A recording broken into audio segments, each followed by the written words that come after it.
அனைவருக்கும் என் அன்பான வணக்கம். நான் உங்க ரமேஷ் கார்த்திக். இன்றைக்கு வீடியோல நம்ம விவாதிக்க போற தலைப்பு கிழக்கிந்திய கம்பெனியை சார்ந்த ஆங்கிலேயர்கள் இந்தியாவிற்குள் தங்களுடைய கோட்டை கொத்தளங்களை எங்கெங்க நிறுவனாங்க அப்படிங்கறத பத்தி தான் நம்ம பார்க்க போறோம். முதலாக கிழக்கிந்திய கம்பெனியை சார்ந்த ஆங்கிலேயர்கள் நிறுவிய கோட்டை செயின்ட் ஜார்ஜ் கோட்டை சென்னையில் இருக்கு அப்படிங்கிறத நம்ம கடந்த வீடியோல பார்த்துருந்தோம். இன்னைக்கு நம்ம பார்க்க போறது இரண்டாவதாக அவர்கள் நிறுவிய செயின்ட் வில்லியம் ஃபோர்ட் கல்கட்டா. அதாவது இந்தியா ஆங்கிலேயர்கள் ஆட்சி காலத்துல 3 பிராந்தியங்களாக பிரிக்கப்பட்டிருந்தது. Mumbai presidency, Chennai presidency, Calcutta presidency, இப்படி 3 பிராந்தியங்களாக பிரிக்கப்பட்டிருந்தது. ஒவ்வொரு பிராந்தியத்திலும் தங்களுடைய நிர்வாக காரணங்களுக்காக, நிர்வாக மேலாண்மைக்காக, அரசியல் காரணங்களுக்காக, வியாபாரத்தை விரிவுபடுத்தும் காரணங்களுக்காக, இராணுவத்தை பலப்படுத்தும் காரணங்களுக்காக ஆங்கிலேயர்கள் தங்களுக்காக ஒரு பெரிய கோட்டையை கட்ட வேண்டிய நிர்பந்தத்தில் இருந்தாங்க. அப்ப சென்னையில ஒரு கோட்டையை கட்டி முடிச்சிட்டாங்க செயின்ட் ஜார்ஜ். இரண்டாவதாக செயின்ட் வில்லியம் அப்படிங்கிற ஃபோர்ட்டை கல்கட்டால கட்டுறாங்க. இது 1656 வருடம் கட்டி முடிக்கிறாங்க. அதற்கு பிறகு பயன்பாட்டில் இருக்கு. பல்வேறு போர்களை இந்த கோட்டை சந்திக்குது.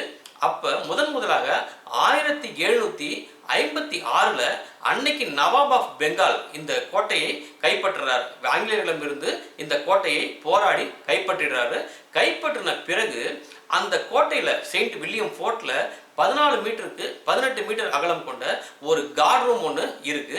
அந்த கார்டு ரூம்குள்ள சிராஜுத்தீன் அவுலா என்ன பண்றாரு அப்படின்னா, கைப்பற்றிய ஆங்கிலேய பணைய கைதிகளையும் பல்வேறு போர் வீரர்களையும் என்ன பண்றாருன்னா 146 பேர் அவங்கள அந்த கார்டு ரூம்குள்ள போட்டு அடைக்கிறாரு.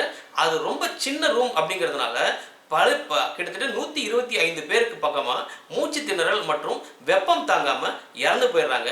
இந்த டிராஜடிக்கு பேரு பிளாக் ஹோல் டிராஜடி அப்படின்னு சொல்லுவாங்க. இது ரொம்ப முக்கியமான ஒரு தகவல். இந்த 1656 ஆண்டு கட்டப்பட்ட இந்த கோட்டைக்கு முதலாக அனுமதி வழங்கியது யார் அப்படின்னு சொன்னா முகாலய மன்னர் அவுரங்கசீப் அவர்கள் தான் அனுமதி வழங்கினாங்க. அதற்கு பிறகு 1756 இந்த கோட்டையை சிராஜுத்தௌலா கைப்பற்றின பிறகு ஆங்கிலேயர்கள் அந்த இடத்துல இருந்து வேறொரு இடத்துக்கு கோட்டையை மாற்றி கட்ட வேண்டிய நிர்பந்தத்துக்கு ஆளாகிறாங்க. அந்த நேரத்தில் தான் ராபர்ட் கிளைவ் வராரு. 1758 வருடம் ராபர்ட் கிளைவ் மைதானத்துக்கு இந்த கோட்டையை மாத்துறாரு. ஹூக்ளி நதிக்கரையில் இருந்த இந்த கோட்டையை மைதானத்துக்கு மாத்துறார். அந்த மைதானத்துக்கு மாத்தின பிறகு கல்கட்டாவுடைய ஒரு மிகப்பெரிய அங்கமா அந்த கோட்டை மாறுது. இந்த கோட்டை வில்லியம் 3, அதாவது 3ஆம் வில்லியம் அவர்களுடைய பேர் தான் அதுக்கு சூட்டப்படுது. 1758 துவங்கப்பட்ட இந்த கோட்டை 1781 வருடம், கிட்டத்தட்ட 21 வருடங்கள் இந்த கோட்டை கட்டப்படுது.